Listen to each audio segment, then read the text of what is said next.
在这里搞什么呀？哦，吵到你了。怎么闻到有股肉味啊？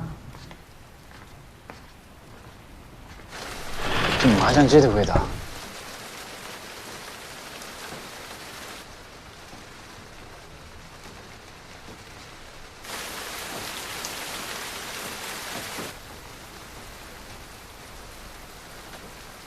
我一直睡不着，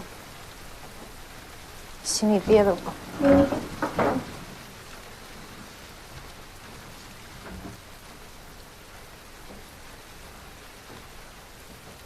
电工手册，你看这些干什么？我学习一下怎么去修麻酱鸡啊。修个麻将机，学这么认真的？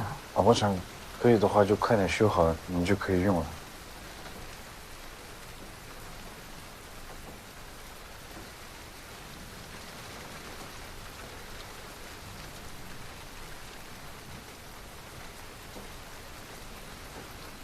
我打听到一个租房中介的工作，上班就在新百货旁边，时间很自由的，不耽误接送孩子的。你怎么不跟我商量一下？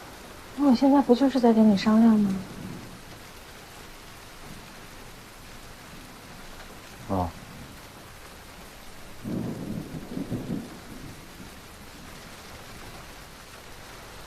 我不想再跟你生气了。本来茶叶生意就赔了，你还非要自己花钱买回浦的老宅。你姐姐他们想卖就卖嘛，到时候你分点钱也能补贴家用，不好吗？这个不是钱的问题。那是什么问题？你不是一直说你跟老家没什么感情的吗？那你留着那个破房子干什么用啊？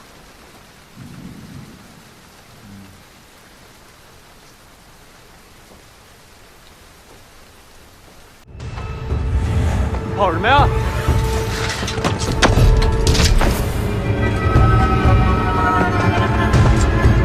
啊！别跑！站住！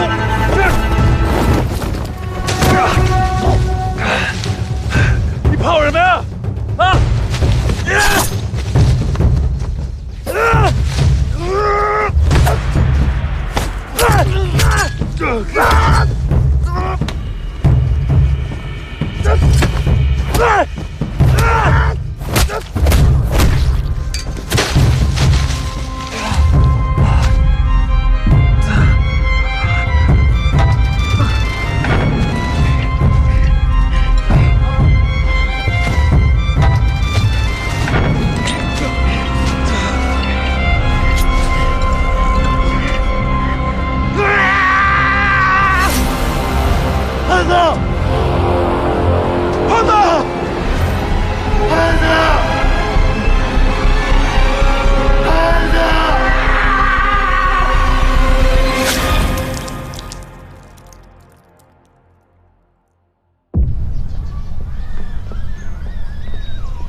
警官，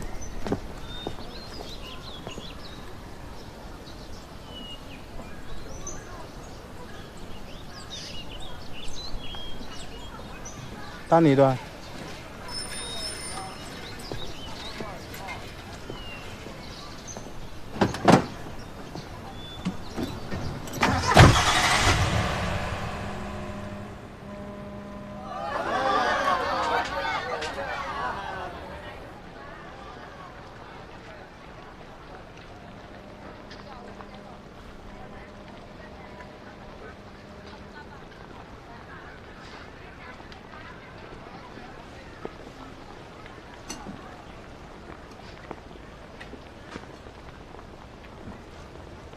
我给你看了啊，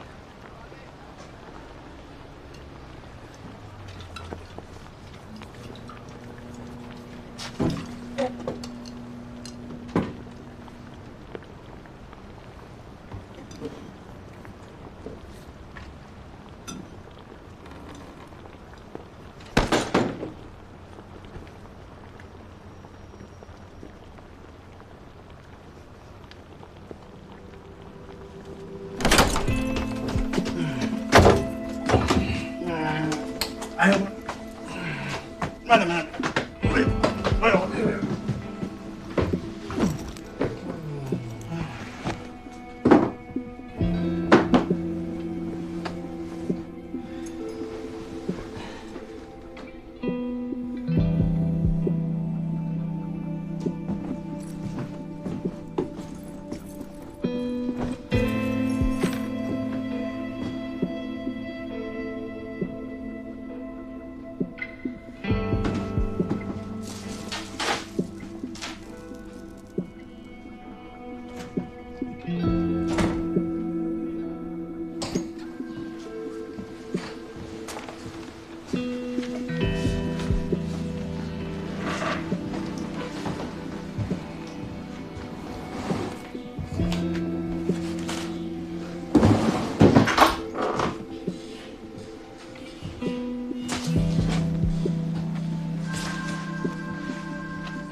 案子怎么样？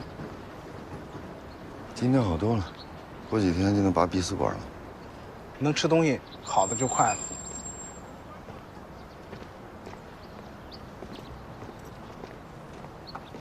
既然跟那个人没有关系，他为什么要跑？他说他不知道，他就是害怕。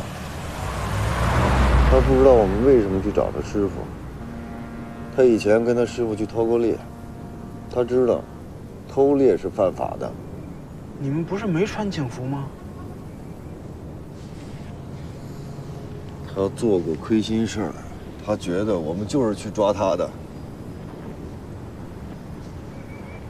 冤！小高这次太他妈冤了。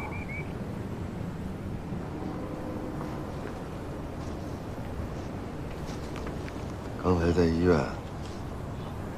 潘子嘴里头一直啊的，我知道，他是想问我案子，我没脸跟他说，我更不敢跟他说案子的事儿。案子怎么了？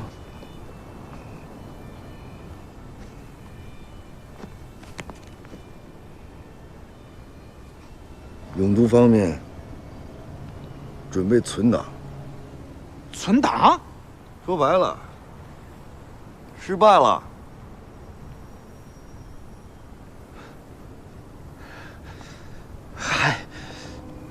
吓我一跳！等有一天你们发现了新的线索，肯定会重启调查，对吧？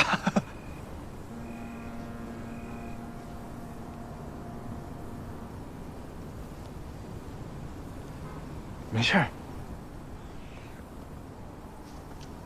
这几年一直做暗访，也跟你见了不少大世面。卖淫的餐馆，贩毒的歌厅。搞邪教组织的传销，垃圾堆里的地沟油，哪一个不比电影魔幻？你看，这么美的黔州城，有多少见不得人、见不得光的事儿？但是，大部分人是感受不到的。为什么？因为有你们把黑暗挡在了光明之外。你这稿子改多久了？这么矫情，能登出去？我知道，这次小高受了这么重的伤，案子又存档，你心里肯定不好受。但换成是你，你一样会往前冲吧？我们有这个拼死的劲儿，什么案子破不了？没准下次抓住的就是真正的凶手。你说的这些我都明白，所有的努力不会白费。我们是机器，又不是机器，不可能事事精准。那查案嘛，肯定会有误差，有的时候方向都是反的，这是必然。我就是觉得羞愧，亏我还跟你说遇事要谨慎，要考虑周全，我他妈自己都没做到。有什么做不到的？周全？什么叫周全？这个世界上根本就没有周全的事儿。计划永远赶不上变化。咱俩认识这几年，别的我没记住，战军，我就记住一句话：坚持。坚持就是他妈胜利！我靠，我们一定要坚持。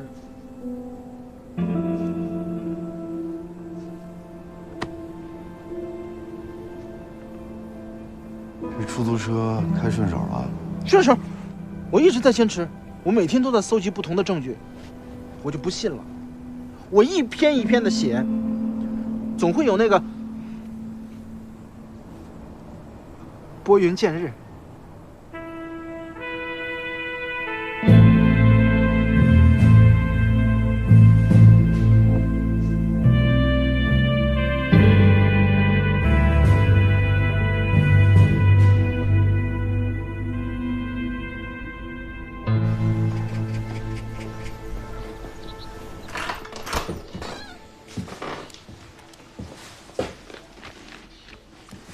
这是第25篇了吧？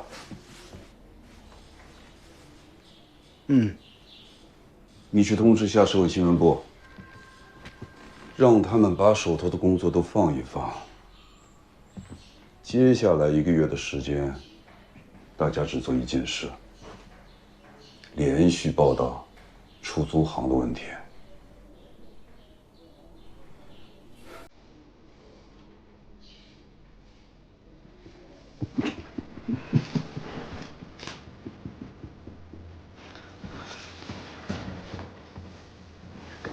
干嘛？哎呦！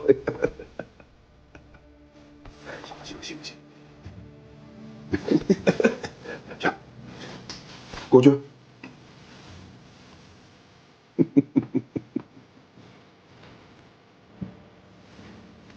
真的可以报了？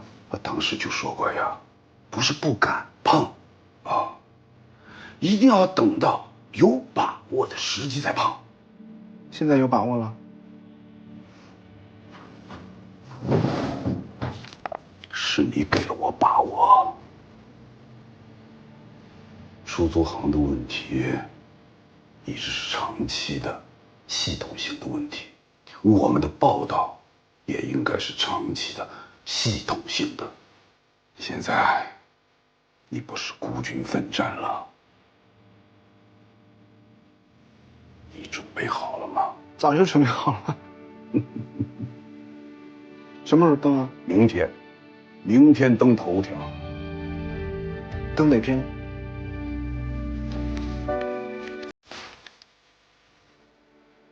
按顺序打。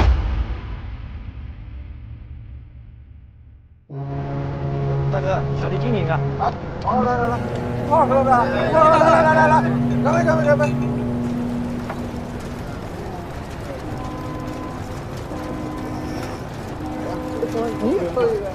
你好，这边，来，打在这边。大家记到了，没事。哎，您吃好啊？吃菜呀！我靠，大哥，我们上报纸了，还是头版。咱们上报纸。大哥，没事吧？我们警察都不怕，还怕一报纸啊？啊！大哥，谁他妈写的呀？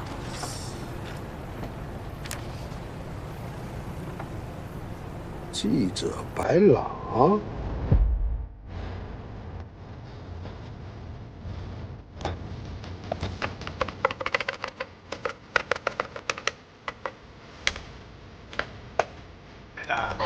像这种情况已经持续多久了？这几个钱我都认识，一个3千5千的。你交钱呢？你不交钱，他能让你进来吗？就我这小破摊，他每个月都得交钱。我是黔中都市报的记者，像你们这样在这边拉客的司机，都要给当地的底头城交保护费吗？肯定得交，不交不让跑，而且还打人。我得说点就，记者，我在这儿干了有3年，这收我保费不知道收了多少钱。没来这吃饭就坐那个位置，别人来都不敢吃了。小白，今天出炉了啊！辛苦了，应该。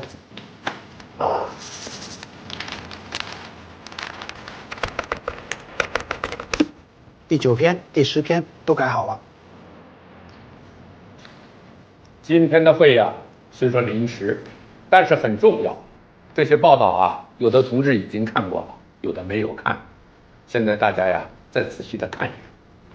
第10篇可以上热线电话了，让更多的声音进来。耶！耶！哎，你慢点秀，25年，咱们一点一点。多少钱不搞这个跑车啊？规矩你不懂。我不管什么规矩不规矩，我就是不要钱。兄弟们，他们不让我们活，没有人能活，绑了你们了是吧？绑了你们了。咱们全都在出租车行业，早就该整顿。我知道大家有顾虑，不愿管，就拖着，拖到今天，到了不得不整顿的地步。这次会议的目的啊，就是要全局研判，制定方针，彻底杜绝司机开车苦、市民打车难的问题。诸位，大家都停下，都停下手里边的活啊！刚才市长办公室打来电话了，对我们连续1个半月的连续报道提出了肯定和表扬。咱们这一场仗啊，要看到胜算了。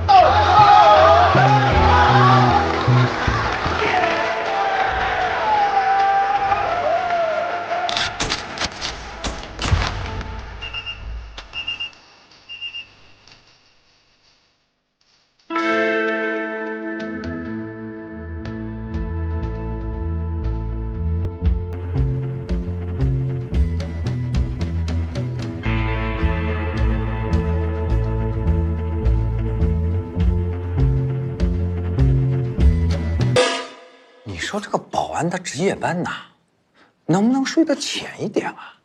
结果呢，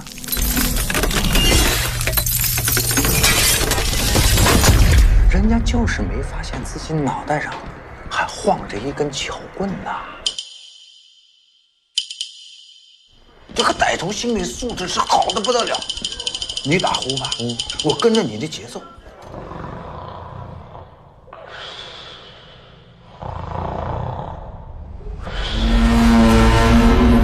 咣咣咣3下就砸呀，就是砸呀，可以说死的是一点痛苦都没有，当场毙命。这话说的就跟你在现场一样。我在现场不吓人尿裤子了？那他到底抢多少啊？砸了柜子就是一顿撸。金银珠宝拿出来，能够铺满整张桌子。这么多，88万。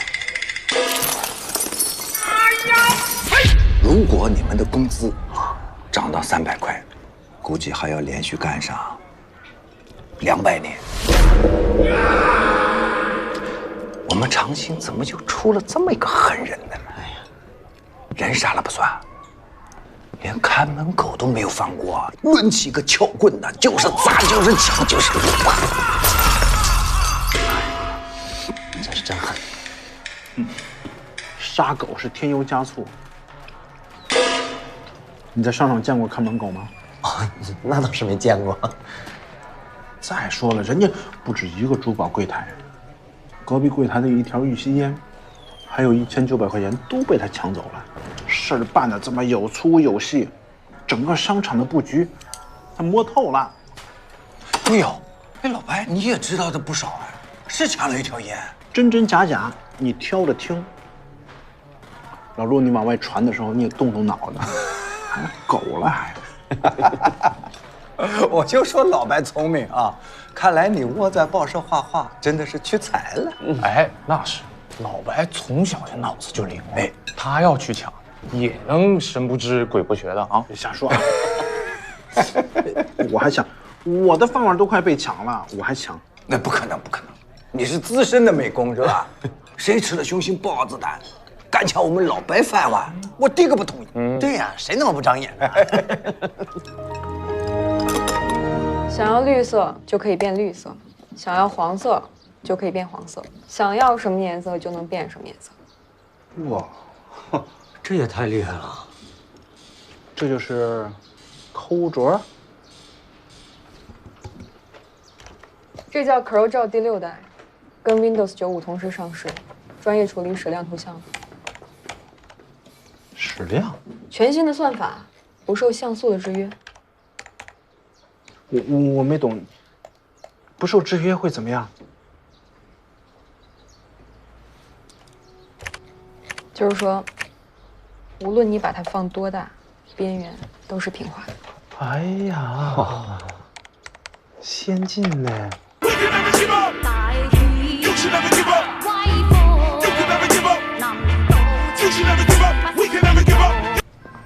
严总，严总，哦。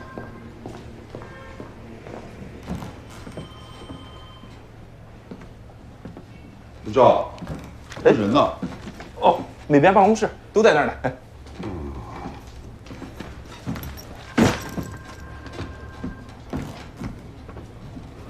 哎呦，新系统，新软件，老白，你这半年危机培训班白上了。王鹏精图精51，土生二干十寸语，你学了？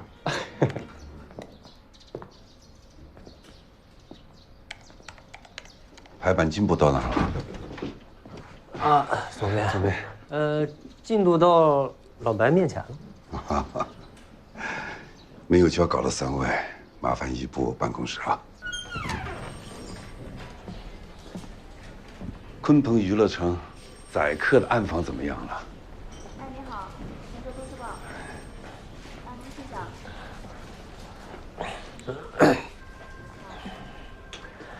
严主编，是这样的，我们3个呢，经过激烈的讨论，认真的分析，权衡了一下，我们达成了一个共识。我们认为啊，这个专题正常采访也能写稿，对，是吧？我们可以在娱乐城门口蹲着，找个安全的地方，观察出来的顾客，我们就看他谁那个愁眉苦脸的，这里头肯定就有问题，我们就拉一边就踩他。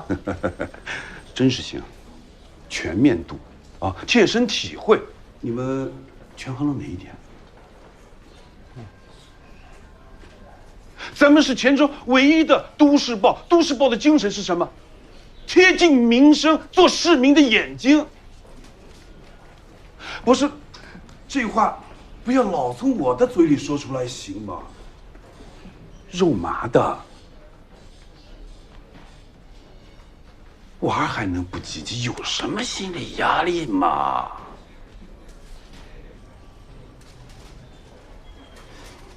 赶紧去吧，啊！明天一早我要见到稿子。加油！加油！哎，加油！加油！快去吧！加油啊！前一句是别有压力，后一句就明早见稿。这老狐狸对付我们是真有策略。别往自己脸上贴金了，对付我们几个还用得着策略？关键是这不是硬着头皮就能干成的事儿啊！上次福利院，咱们可是一步都没踏进去。是啊，我们是胆小，你是挂不住脸，旁人一看全是破绽。哎，谢谢。怎么了？怎么了？我们脸皮薄，他厚啊。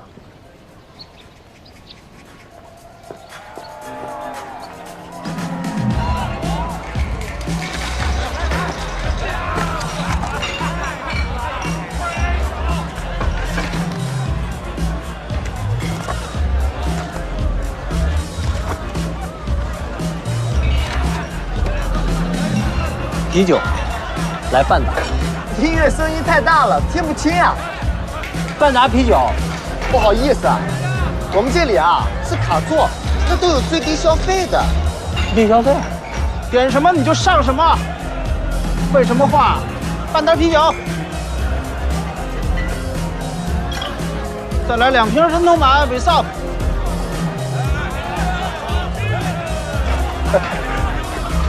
好的，好的，你稍等啊。等会儿，4个骰盅。好的，把酒单留下。你们好，你们好。好的，哥，快点儿。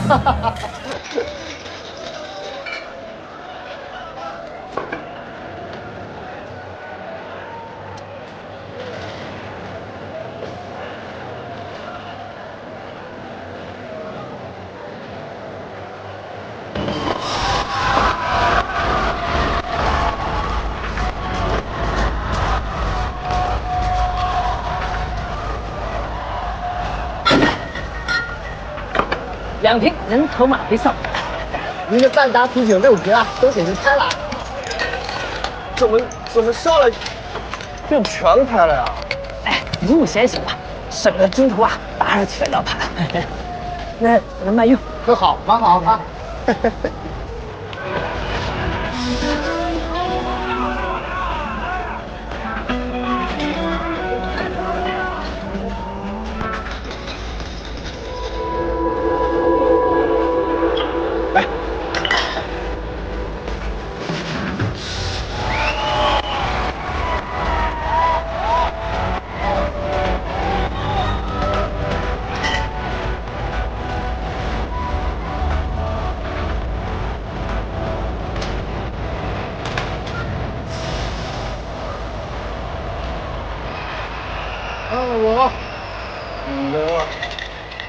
3个。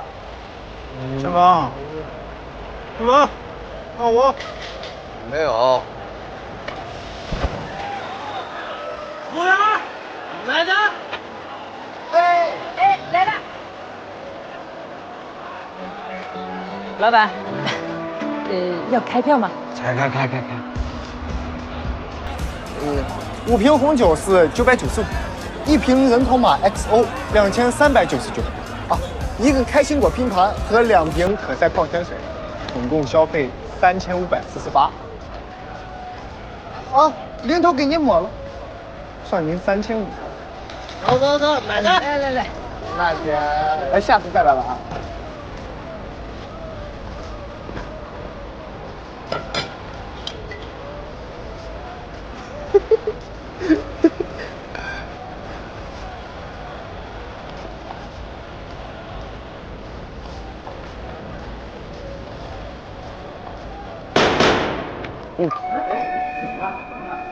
又是美好欢乐的一天，感谢大家光临我们鲲鹏娱乐城。那今天一区206台的老板消费至尊套餐，志享荣耀，志享祝福。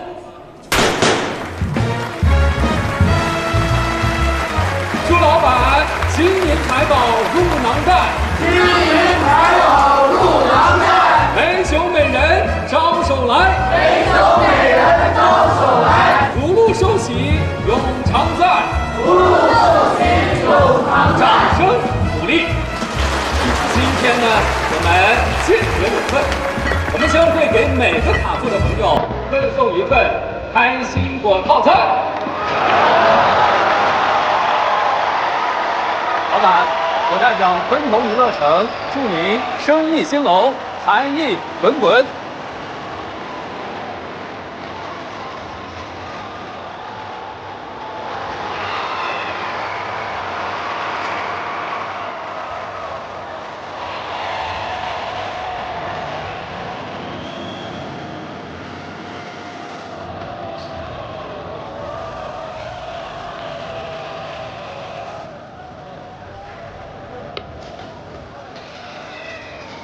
至尊套餐，至尊还在吧？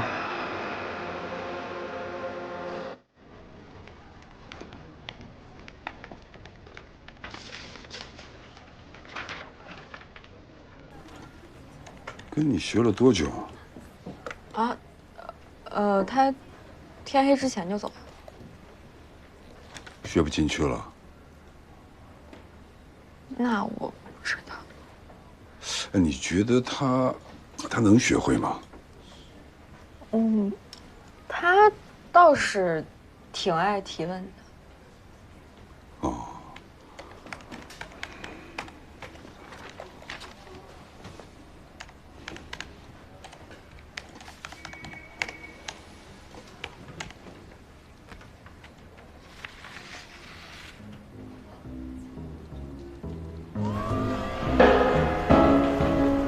结账。老陈，好了，你们俩真以为我喝多了？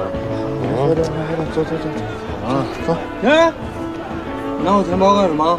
啊，偷着宰不够，明抢了是吧？哎，快送他走！你钱包还我。钱包在呢。喝多了，慢点走啊。结账。您开发票不了？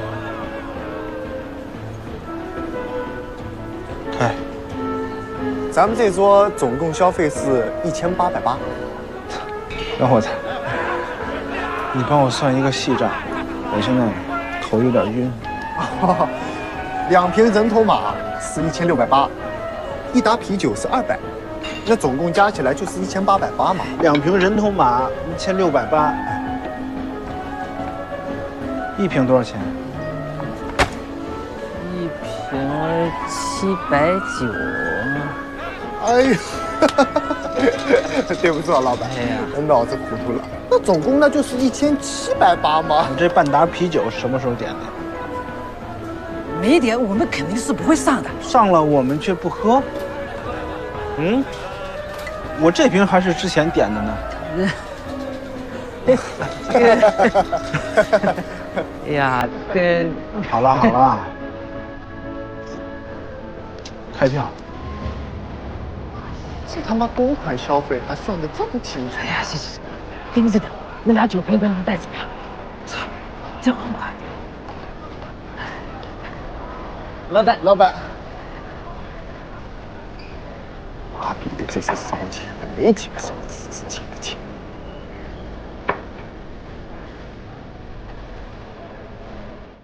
行。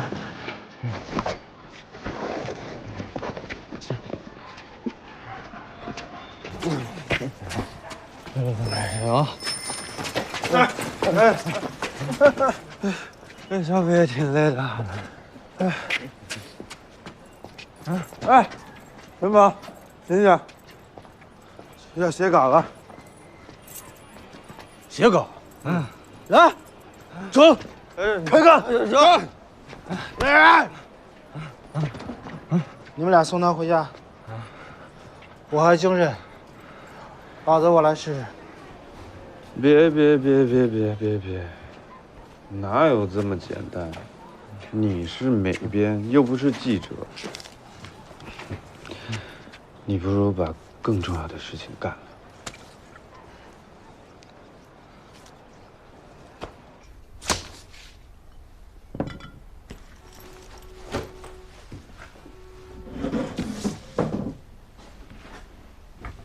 逗我呢？他们宰客也得看你值不值得宰。我跟您说，从一进门到最后的结账，全都是套。他们先看你穿着打扮，穿的不错吧，就把你领到卡座，就跟你说有低消，你肯定就不好意思，你抹不开面，你就只能认栽。中间喝酒也是，如果你再加酒，你加酒他就给你加3儿，懂什么意思吗？他就给你加空瓶，加开过的酒，一点一点加。你喝的多，他就给你加的多，那不是你点的呀，最后都得你结账。包括结账，先问你开不开发票，如果你要开发票，就说明能报销，不心疼钱，他就酌情的给你加价。你吃的多喝的多，他加价就加的多。如果那些酒他没有开，他也不退，拿回去他们卖2回，我都摸透了。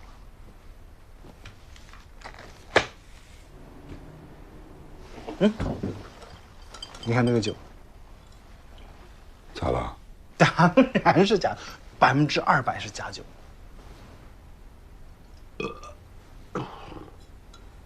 假酒，假酒，假酒能让你随便拿走啊？没有办法。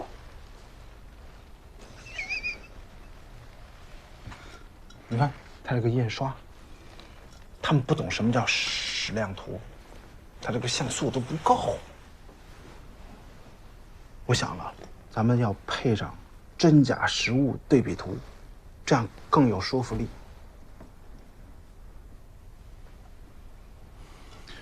哎呦，都让你喷醉了。配还是不配？你赶紧回去醒醒你的假酒吧啊！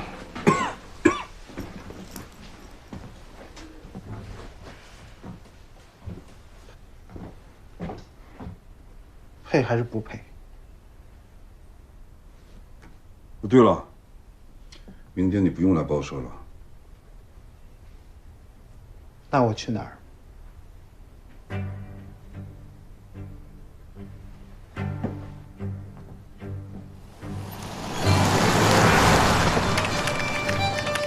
老白这2天怎么没来啊？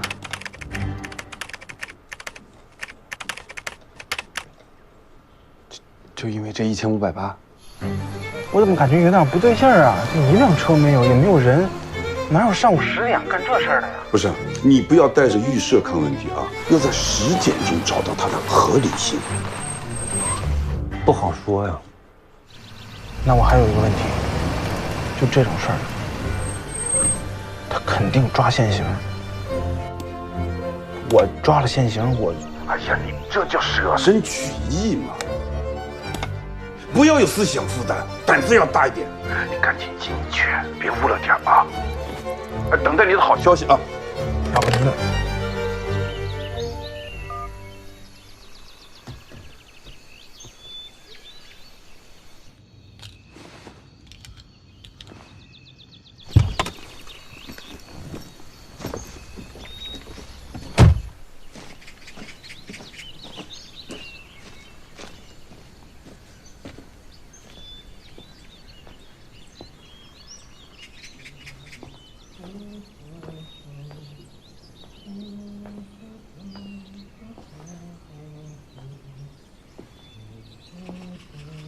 有人吗？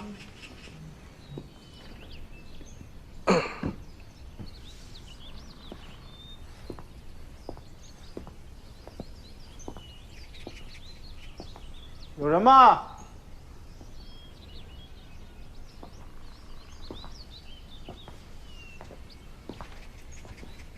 没人吗？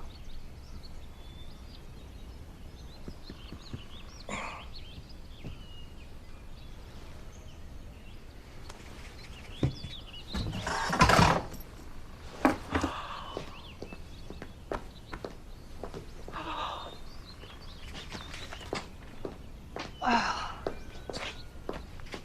老板看想吃点什么？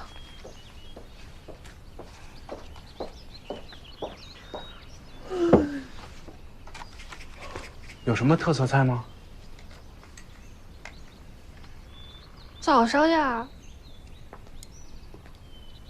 只是晚上才供应吗？要做也能做。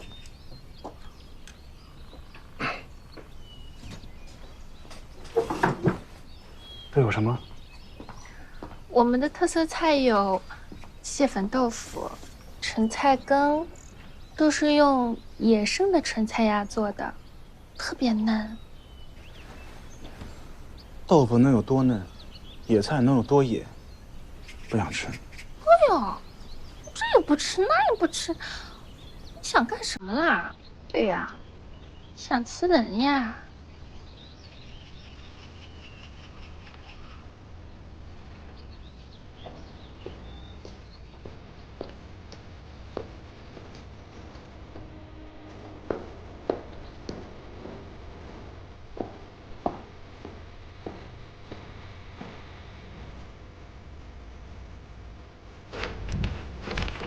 不是让你起床了吗？你怎么还没起啊？知道了，马上就起了。来这边。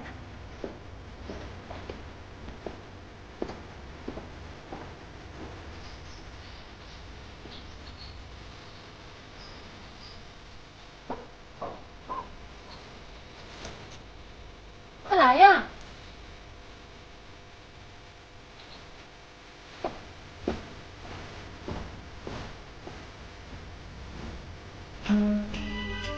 来呀！随便坐啊，我去打个水。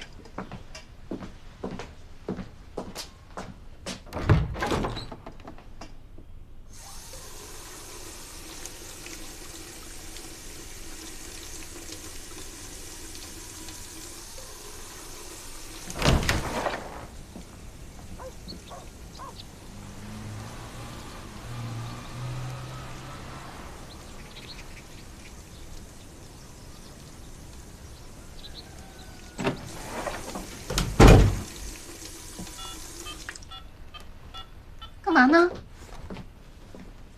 脱衣服呀！我给你擦擦。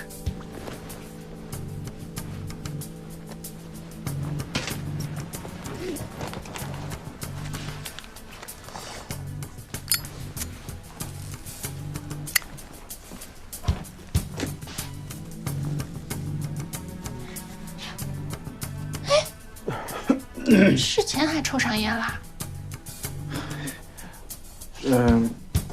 吃的有点饱了，消化消化。不是没吃东西吗？怎么还需要消化消化了？秀色可餐。行了，别抽烟了。哎，我们抓紧时间。我自己来，我自己来。别害羞，我来吧。我可是按时间收费的，不用紧张，有什么可紧张的？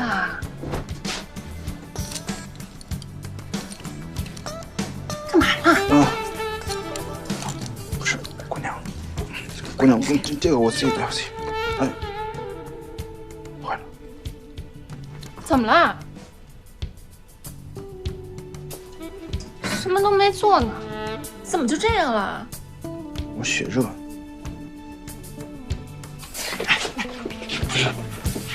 我自己，这样方便一点。行，姑娘，我自己来。快点，快点！抬屁股！姑娘，不是你，行，来抬屁股！我的抱头蹲下，抱头蹲好。把衣服给披上，起来，披上。不许乱动！怎么的？火气挺大呀！裤子，我的裤子！这会儿知道要脸了啊！疼！哎，来动我一下试试。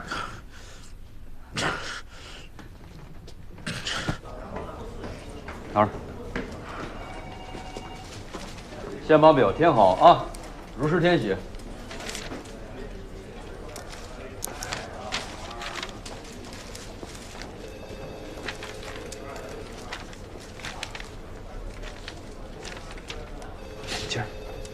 乐干什么？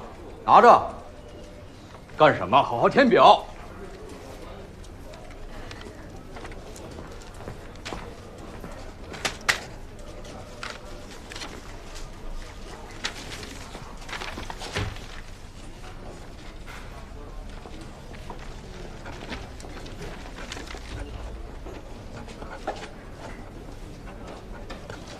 都怪这个骚包，大清早的这么猴急。就是，怎么他一来，警察后脚就到了？啊，是吗？我占到便宜了吗？哦呦，你也没有付钱的呀。对呀，不怪你怪谁啊？对呀，我看这真是扫把星。哎，干什么？安静点，好好填表。嚯，老板，厉害呀！1打5啊！赶紧走，没你事啊。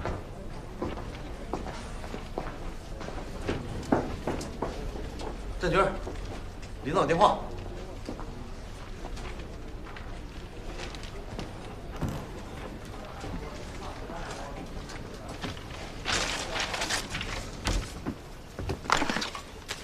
领导，我振军。怎么样了？抓着了，正登记呢。都市报主编说派了个记者过来。你说那个戴眼镜的，跑了。我们去的时候人已经走了。这到底是怎么回事？这是人家报社主动要求的，他们需要素材。这些个记者要真是有那心理素质，还搞什么协助暗访啊？那直接调到警队不完了吗？人都跑了，你们怎么还抓了现行啊？运气好，碰到个真嫖客。行了，那记者你自己联系吧。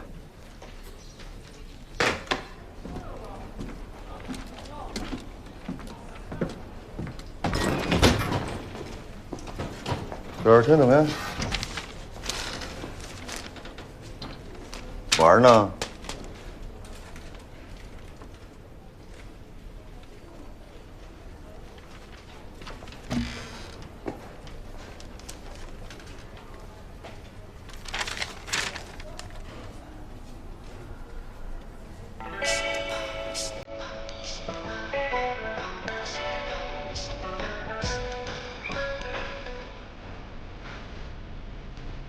专业点行吗？看什么看？认真对待。来，你们几个。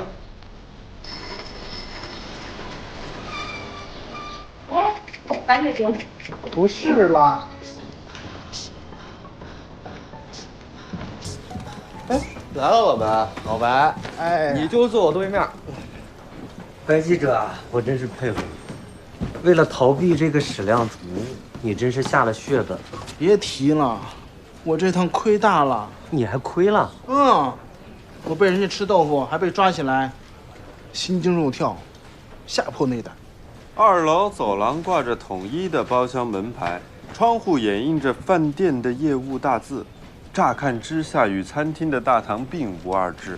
一进包厢，却是如卧室一般的家具排布，墙上挂着庸俗的挂历海报，粉艳的真丝床品和窗帘。老白，这能是你吓破内胆观察到的细节？就是啊，这不可能是第一次去吧？职业素养懂不懂？行了，我们帮你一起搬去啊！哎，对，走，谢谢兄弟们。老白，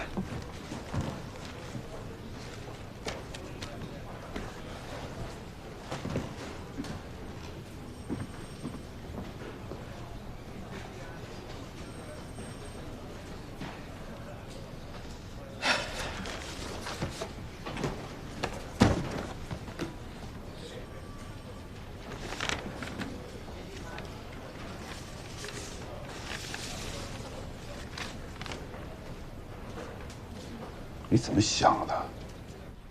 这案子都过去1年多了。你看啊，案发的时候大家都抢着报道，现在案子破了，没有人知道。这凶手的情况也是求证过的。李元杰被抓的那个舞厅叫新世纪，就在我们家附近，很多人都认识他。我是一个一个盘问下来的，我连他是哪个生产队出来的，我都求证过了。总编，我是长新人，我们那儿对这个案子特别的关注，肯定会有人看。白狼，说实话，可以当。有前提？没前提。不过我要提醒你一句，我知道你平时爱写些东西，但是以前写了也就写了，现在写是要曝光的。我是不是写的太详细了？确需要再斟酌一下。我明白，我们记者的学问就是在这取舍之间。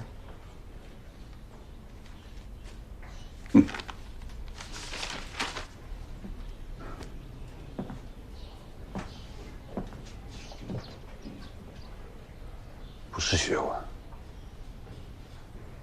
是责任。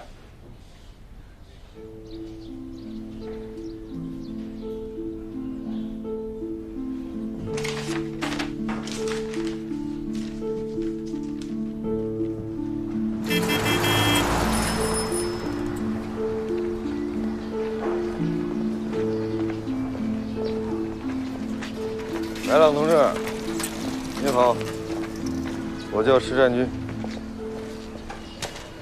你看，我是给你赔礼道歉来的。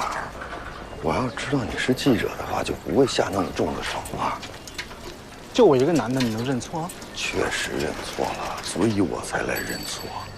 这次行动事发突然，咱俩提前没打上照面吧？关键是，你很难不让人认错。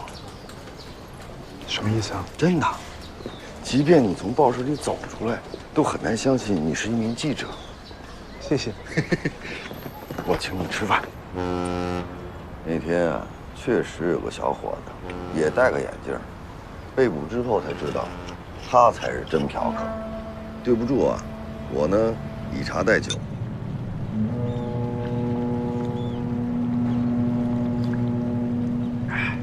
哎呀，看，喝了这一杯，你再吊着脸的，那就不合适了吧？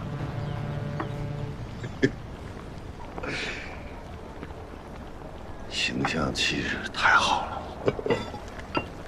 你是不是有点毛病啊？我看真的，你太适合做暗访了，我总算是找到一个像样的卧底了。真没见过你这样的有勇有谋、能沉得住气的，咱们俩也算是不打不相识了吧？未来肯定是好搭档。好搭档，别给我戴高帽了，我还想多活2年呢。之所以说是搭档，是因为你能帮我，我也能帮你。你帮我，要不然你这报道哪儿来的呀？你不去打头阵，你哪儿来的这么劲爆的题材？黔州这么大，违法的事藏得那么深，你单枪匹马你能挖出多少道听途说的情报？能有我们权威？记者揭露真相，本质是让问题得到治理。别看你现在记者前面有见习的头衔，只要咱们俩携手合作，你就能做到这本质里头4个字：拨云见日。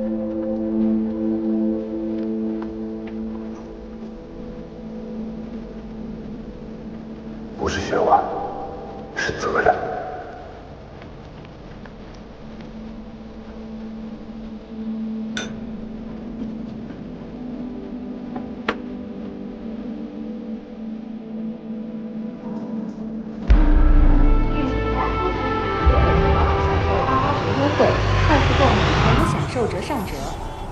这个门从内外都能开。晚上守夜班的保安从内侧把门锁上之后呢，就把钥匙放在了接待处。早上营业之前，再从里面把门打开，之后呢，钥匙就会被收起来。凶手作案后，应该是直接拿钥匙开了门，从大门离开了现场。至于是怎么进来的，我们检查了所有的窗户还有通风口，都完好无损。正面的另外2道门呢，也没有破坏痕迹，所以凶手很有可能也是直接从大门进入的珠宝行。保安给凶手开的门，目前不能排除这可能性。我们正在调查2名遇害保安的社会关系。珠宝行内部的活动轨迹查清楚了吗？还没有。珠宝行面积大，客流量也大，留下的指纹和脚印太多了。我们已经出警10个小时了，才刚刚把保险柜柜台后面那部分采集完毕，整个店面都要采完，估计得好几天吧。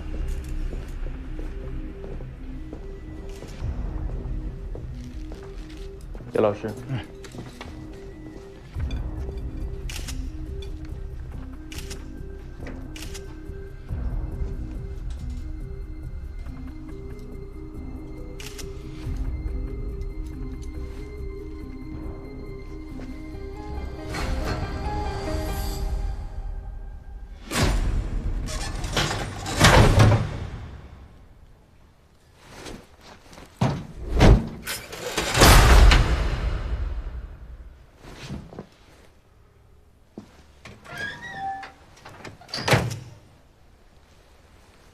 保险柜上的脚印我们也都采了，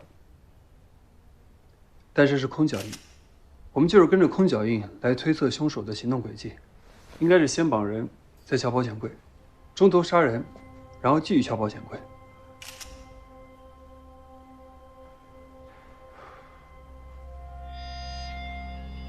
怎么了？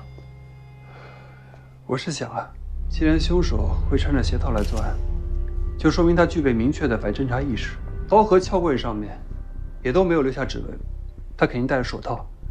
我们这么费劲的踩下去，可能最后踩到的只是顾客和店员的痕迹。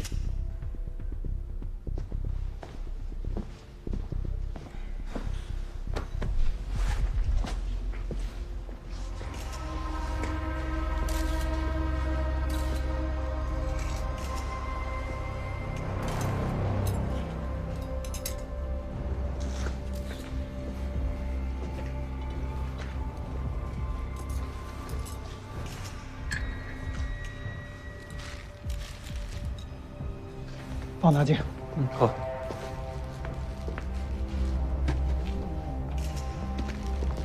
刘老师，这把刀上有很多刮痕，这刀尖上的刮痕比较深，明显是新的。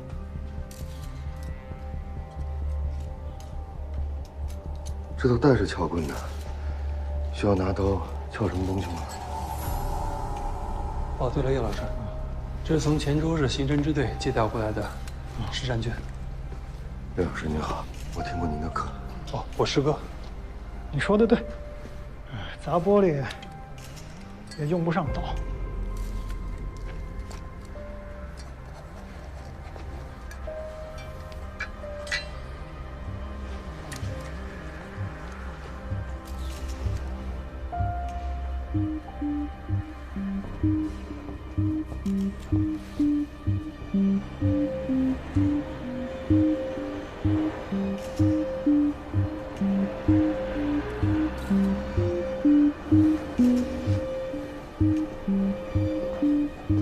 可以啊。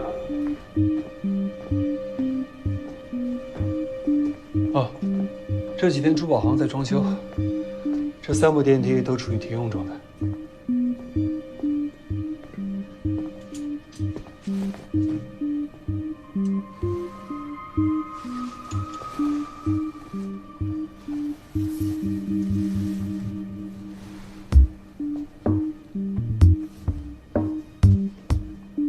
小高，马上联系电梯维修人员。